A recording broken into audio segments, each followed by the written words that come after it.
Okay, welcome back to the Alien and Predator ranking reviews. Um, Couple things before I get into the movie. I want to give a quick shout out to John Franklin, movie reviewer, who is basically he's one of the reasons why I wanted to make these videos, the ranking videos, because I enjoy his stuff like a lot. He and I was so hyped when he commented on the uh, Nightmare and Leprechaun films. But yeah, second things off, I have a letterbox. So all the films that I've ever made a tier list of will be like ranked together in the link in the description, the letterbox. Also, John Frank's movie review will be in the bottom as well of the or in the description. Anyway, 1990s Predator 2 is a great movie. It's not really a movie that's like it's just fun. Like it's a pretty fucking fun movie. Um the main difference between the Alien and Predator franchise is that they are in no way connected. We don't have an Ellen Ripley or any big mention of the previous films. Um, I do write these while I'm watching the film, and then I just go into like writing the or reading the scripts. But yeah, there's basically no big mention as um, of like the previous films. There are still a little small things that are like mentions, but otherwise nothing really different. So in this movie, we're in LA with two actors I absolutely adore, plus one other that I'll talk about later. But the main character is played by Danny Glover, who I mainly love from Saw and Lethal Weapon.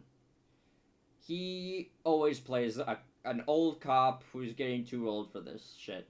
That's basically all his fucking career has been.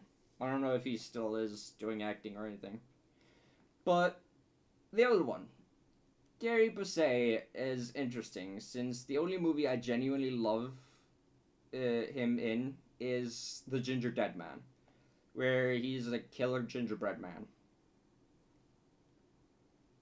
So this movie happens in 1997, a whole 7 years after the movie was released, and it absolutely makes no sense to make this film happen in the future where it doesn't change anything. Like, the this movie would have been the exact same if it would have happened in 1990. There's no difference. Like, there's no futuristic stuff that's happens.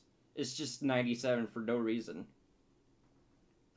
Just a minute in, we instantly get a drug lord versus cop shootout, and we see that the cinematography for the action was vastly improved, where I don't feel like barfing. This is this is what I was talking about with the first film is that they had like a billion jump cuts every single millisecond, and it was just nauseating.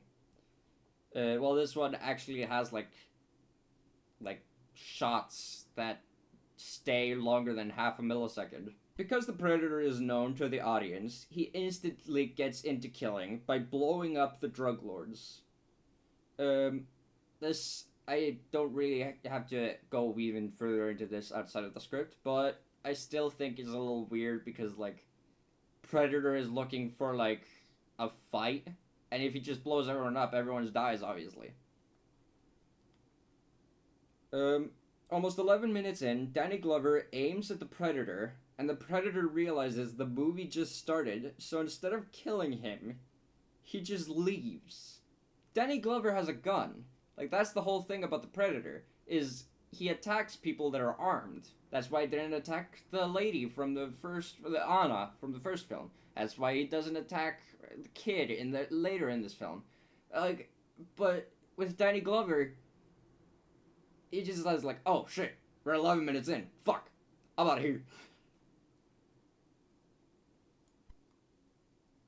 At 17 minutes in, we get introduced to that third actor I was talking about, Bill Paxton, who I briefly mentioned in the Aliens review, because in this film, he completes his legacy for having been the only actor killed by the Terminator, the Xenomorph, and the Predator. At 23 minutes in, we have more of the drug war storyline, and I genuinely have to say, this shit is boring as hell. The cinematography is improved a lot, but I think that's the only thing that's better than the guerrilla fighters from the first film. Otherwise, it's a lame ass subplot. The scene that I wrote this over was can't show any part of it because it has nudity and a lot of gore, so obviously it can't. But like, it's just a boring ass fucking storyline. I don't really care for it. At 25 minutes in, we get introduced to one of the new weapons that the Predator has, which is this net that keeps tightening and cutting its victims into pieces. I really fucking love this net thing. Like, it's a fun trap. I think it's a cool idea. Otherwise, it's just, yeah, it's basic, but fun. He also has this fork thingy, which he shoots like arrows. Now this weapon is lame as hell, being just a fork slingshot. And the thing is, the only time he uses it is when he misses. And that's it. It has no other purpose. He also has a spear. Just a regular ass spear. Bill Paxton is fucking insufferable. The character is supposed to be insufferable.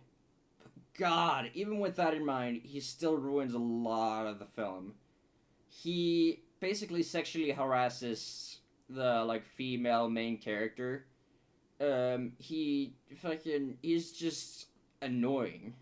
He's genuinely annoying throughout the film.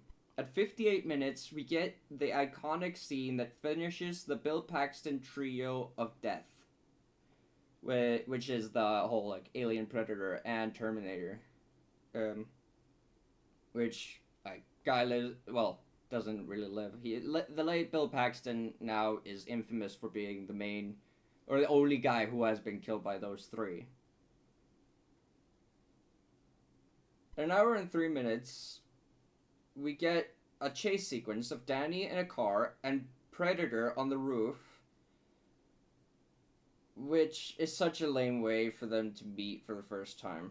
I mean, Arnold almost got killed instantly when he first met the Predator, while fucking Daddy and fucking Predator are having a fucking cat and mouse fucking chase sequence in the most lame way. Anyway, I kind of don't want to say Predator anymore because it's a weird word for me, so I just have a weird time saying it, so I'm just gonna call him Pred from now on. Pred's new ability is wall crawling like Spider-Man. He doesn't grip on anything, he just crawls like a fucking spider.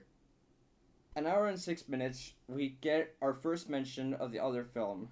It's just Gary Busey saying that there were two survivors. And as someone who has seen most of these films, I think this is the only reference to any of the other films at all. Like, outside the fact that of something that happens later in this film. Danny Glover's plan is to kill the Predator, but Gary Busey's plan is to catch the Predator for corporate greed, as any side villain would do. So Gary Busey is basically just Chris Hansen in this scene because he wants to catch a Predator. That's it. That was the joke that I wanted to write just because it's funny. I even made a picture that's probably still up.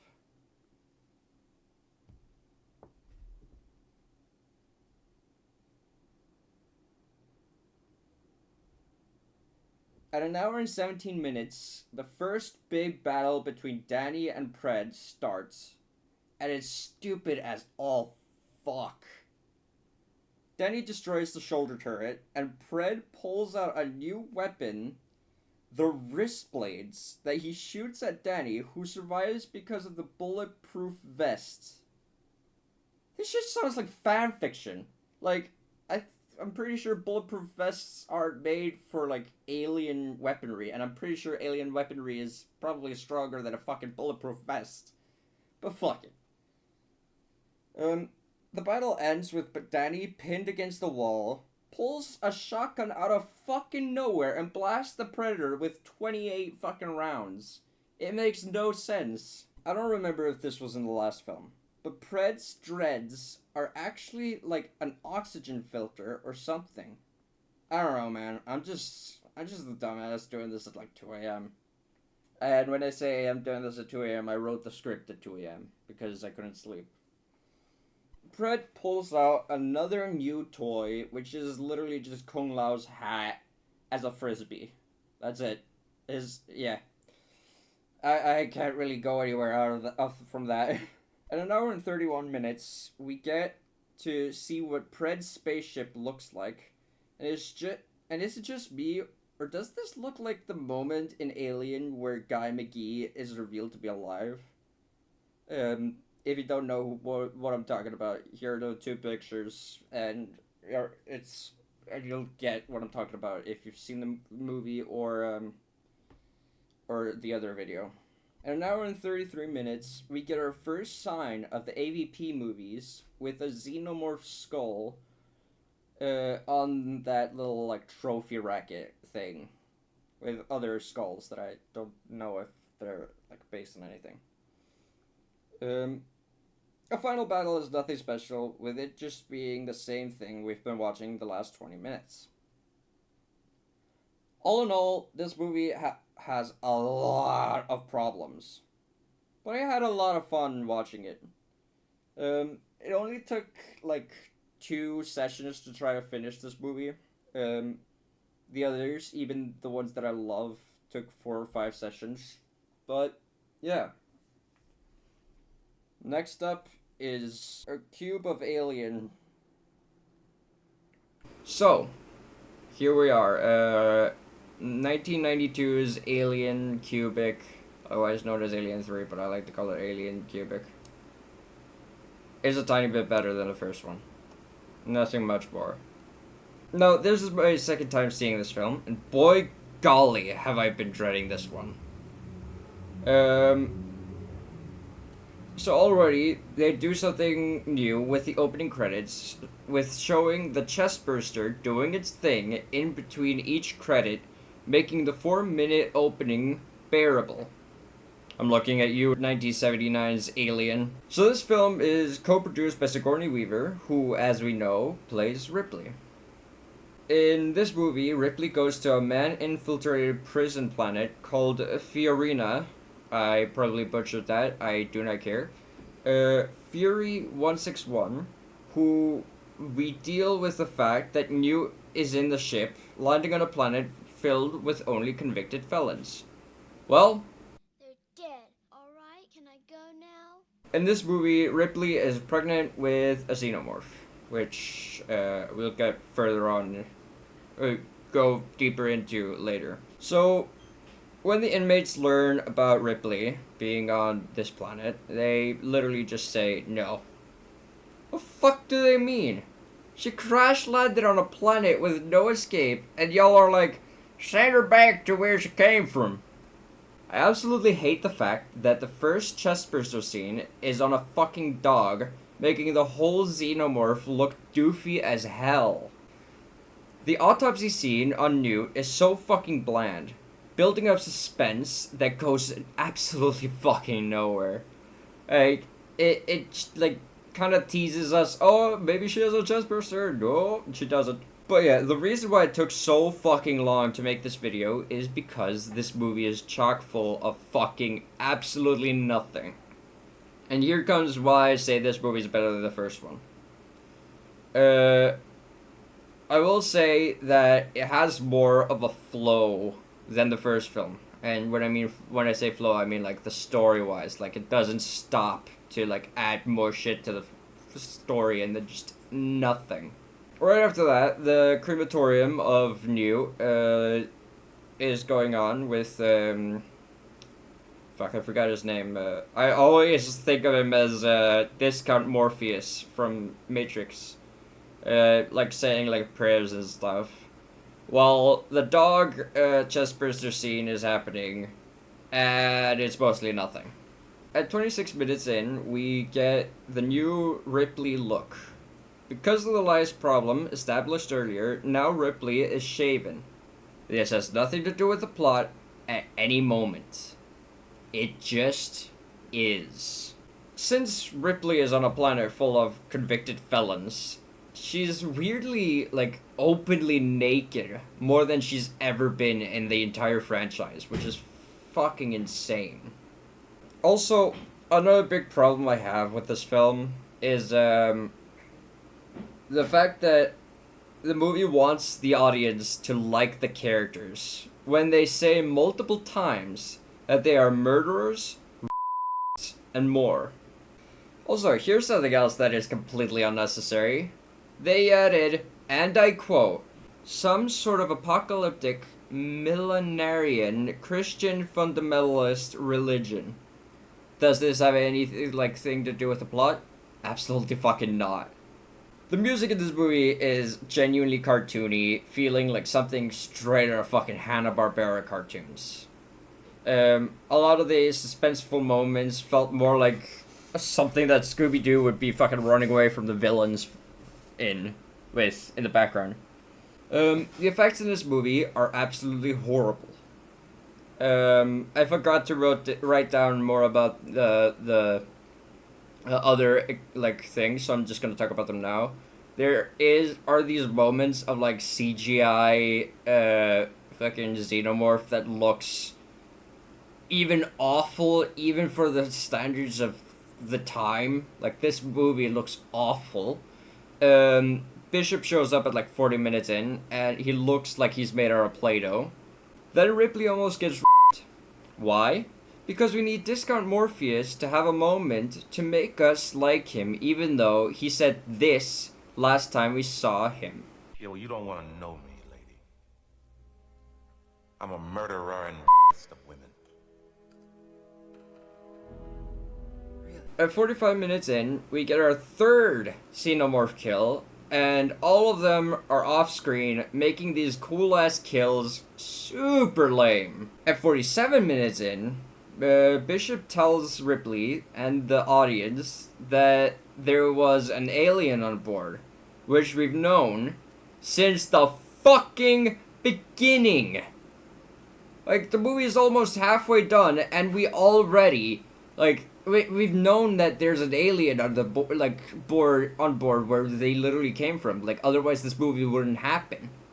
But the main thing I like about the fact that this movie takes place in a prison is that we are told 51 minutes in that we don't have any weapons. Literally, if we want to kill this fucking thing, we need to get creative. I really enjoy that. It could have done better with that. I'll get back into that later. With 51 minutes left, aka the halfway mark, we enter the third act. And I feel like I haven't written anything for this script. Because a lot of this movie is just a scene goes on for like 10 minutes, then the next scene goes for 20 minutes, and then the next scene 10. Like, it has more of a flow than the original. Don't get me wrong. But that does not mean it's not boring as fuck. There's barely anything to say about this movie outside the fact that it's just all the bad things that I can say. An hour and 6 minutes in, we get our fourth kill, which is also off screen. Right after that, a giant boring explosion kills more guys than the Xenomorphs have in all three movies, and they are also all off screen. I love how we're not on Earth, yet we still have spiders and cockroaches roaming around. Just like regular ass cockroaches and spiders. An hour and 19 minutes in, we get our second Ripley and Xenomorph encounter. And then it goes to black, and we're back to Discount Morpheus and Ripley having a moment. An hour and 27 minutes in, we absolutely finally get an on-screen kill. It's actually the only... well, there are 2 on-screen kills, and they kind of don't count the second one. But we finally get the first on-screen kill, and it looks like the Xenomorph is humping the damn corpse. Then right after that, we get a nauseating Doom perspective from the Xenomorph. An hour and 40 minutes in, they finally kill the Xenomorph, and it's the dumbest scene in the movie. Like, they genuinely stole it from fucking Terminator 2. They start off by, like basically doing the way that they killed the T-1000 by just dropping a bunch of fucking, like, lead on it, like, making it drown. But then they do the whole, like, thing that they did with the liquid nitrogen and freeze the fucker, and then it just randomly explodes for no reason. Anyway, the movie ends with Ripley committing suicide, and that's the movie. All in all, this movie is god-awful. It's got the same problems as the first one, but with bad effects and music. But it's still more watchable, with how the story doesn't, like, linger on one scene that literally is, like, how I always think about when they're landing on the planet in the first film. That took for fucking ever. There was nothing happening, no dialogue, nothing, just barely any visuals for like 10 minutes straight. Meanwhile, this one has a bit of a more of a flow, but it still doesn't save the fact this movie is boring as all fuck. Anyway, next up, Alien Resurrection. Hopefully it's better than this one. This is the first one I haven't seen.